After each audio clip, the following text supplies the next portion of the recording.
Bellamy deserves to die! No! We don't decide who lives and dies. Not down here. Why, hello there. I'm so glad you made it to my channel. Today we're going to be breaking down the character of Clarke Griffin from the show The 100, as well as discussing 3 specific principles that you need to keep in mind when you're rising in influence to become the leader of your group, that Clarke exemplifies, both in good and bad ways. If you want to gain a good understanding about what this series is about, head to my introduction video that you'll see in the corner here. Spoiler warning going forward. For those of you who don't know what The 100 is, here's the rundown. Humans have survived in space for a century after a nuclear war destroyed Earth. However, oxygen on the space station is running out, so they send a group of teenage criminals, who number roughly 100, back down to Earth to see if it's survivable. Clarke is one of the teenage criminals. There are links in the description below for you to watch the relevant clips of what we're breaking down if you would like to have a more specific understanding of what's going on. They are called, in order, Clarke in the Dropship, Clarke Mount Weather Planning, and Clarke & Co. in the Woods. Now that we've covered all that, let's dive right in. Before we break the scene down specifically, a major running principle in how people establish authority and influence, which is exemplified right away, is win small victories. I go in depth as to why this is so crucial in establishing influence in my Bellamy Takes Control video. You can see that right in the corner. If you'd like to hear the breakdown in depth, I recommend you watch that one. Suffice it to say, small victories are very important for when you're becoming a leader. How Clarke behaves both in the dropship and later on outside win her some small victories and lose her some small defeats. Let's break them down. Straight away in the beginning, Finn starts floating out of his seat. There's a bit of cheering and appreciation going on from the rest of the group. Wells tells them that they should stay strapped in. The group ignores him. Several others get out of their seats. Clarke loudly declares, Stay put if you want to live. They float out anyways. She then speaks to Finn, who's floated right in front of her. Another one gets out. She declares again, Stay in your seats. She's again ignored. Now, this would be an absolutely disastrous start to her influence. Her words have been disregarded, which tells everyone that her words can be ignored with no consequence. Except, the dropship crashes, the kids hit the walls, everyone ends up still. Clarke rushes over to ask if they're alive. They're not. Suddenly, what Finn was just subconsciously thinking is flipped. Instead of her words can be ignored, it's now ignoring her words can lead to death. That's a very powerful shift. Then Clarke hears that they're opening the doors. She rushes down to convince them not to, shouting, Stop! Which grabs all their attention. She then tries to convince Bellamy, but really the crowd, that they can't do that because they'll all be in danger. But Bellamy dismisses her concerns. Then the situation moves past her and the doors end up opened. That was a blow to her credibility. This ties into the first specific principle, which is, what you say matters. Based purely on the strength of what you say, you can rally crowds or become a reject.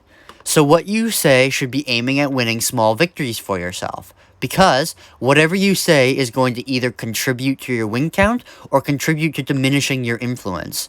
There is no middle ground here. Clarke says what she thinks, and that both helps and hinders her. The reason it hinders her is because she almost painted herself with her words as a needless worrywart, to use an old phrase. Then she goes down and says that they need to be careful. The problem is that Bellamy has an answer to her objection, and she gets put down. She wanders into a situation that she narrowly avoided just before with the floating kids. What you say really matters, so be careful with what you say and when you say it. Let's take a look at what she does when she gets out of the dropship. What we see here is actually quite interesting.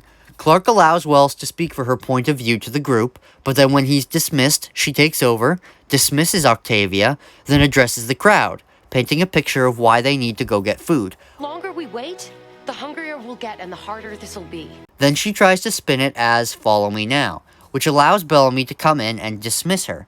Not her concerns per se, but her expectation of others to follow her to go get food. This means that Clarke is once again propositioning people that they should just listen to what she has to say, because she said it.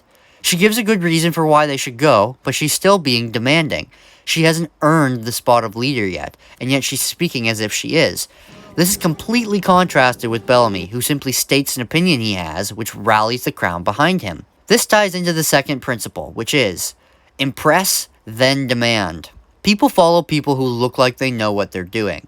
But the trick is, people have to see that you actually do know what you're doing, as exemplified by winning small victories.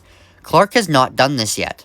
The only person who saw that Clarke knows what she's doing are Finn and Wells, since they saw her deal with the floating boys. And we see later, Finn has come around to following Clarke's ideas because of what he saw.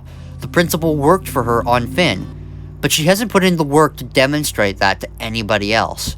Here are the two interactions people have seen of her. Number 1, she went down and yelled that they couldn't open the door, but she was put down and ignored by Bellamy, and they all ended up okay when the door opened. Number 2, she spoke her point of view at the public forum. Again, she gets put down by Bellamy. She hasn't won any small victories in front of them yet. And someone who has won some obvious small victories in front of them, Bellamy, also is the one who defeats her in front of them again.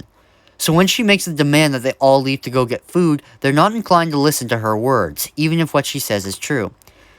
This encounter for her is overall a mixed bag. She put forward an idea that the group has to contend with, puts down a popular argument against her, and gives them a vision for what to do. So those are all subconscious small victories. But there's a huge blow at the end when Bellamy tells them that they should go themselves, and the crowd cheers.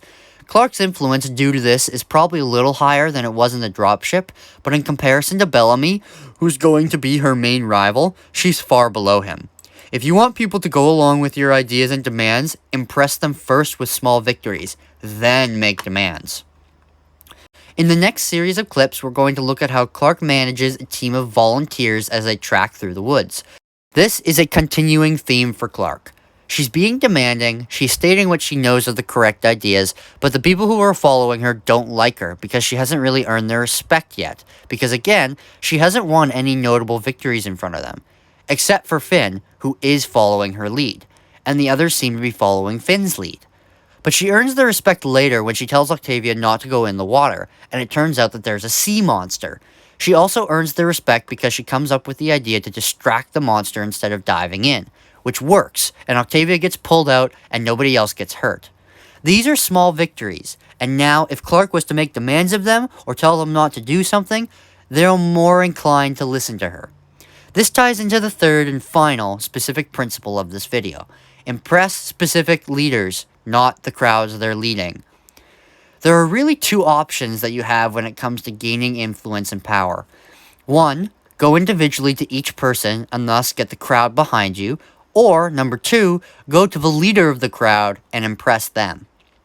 The first option creates really strong backing for your support that's really hard to defeat, but it is very time consuming and requires you to win lots of individual victories. If you're not as confident in yourself or you don't have as much time, impressing and persuading the person who is leading the crowd will bring the crowd to you anyways. This is evidenced by the fact that the people on the trip don't really respect or like Clarke, and yet Finn is following her, and they like Finn, so they're going along with it. This strategy is risky though, because if Finn turned out to be a finicky fellow and decided not to follow her later on, she'd be on her own.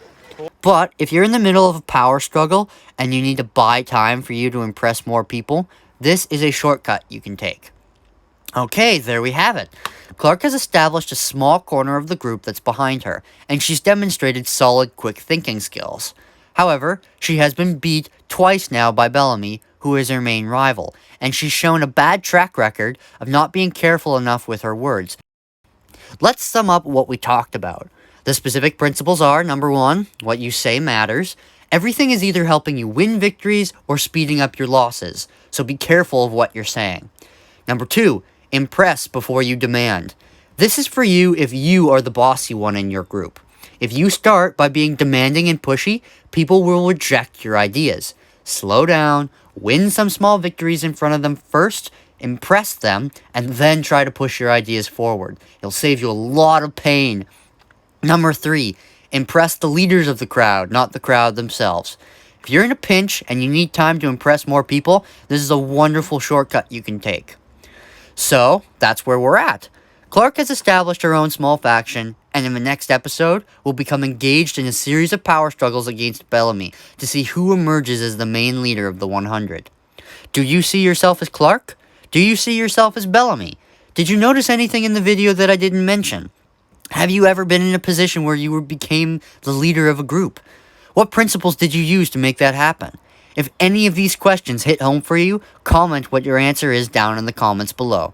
I hope you'll join me for the next episode. Like and subscribe, and remember, we're going through this so that you can learn how to become the leader you were always born to be. I hope you have a fantastic day. Brave princess.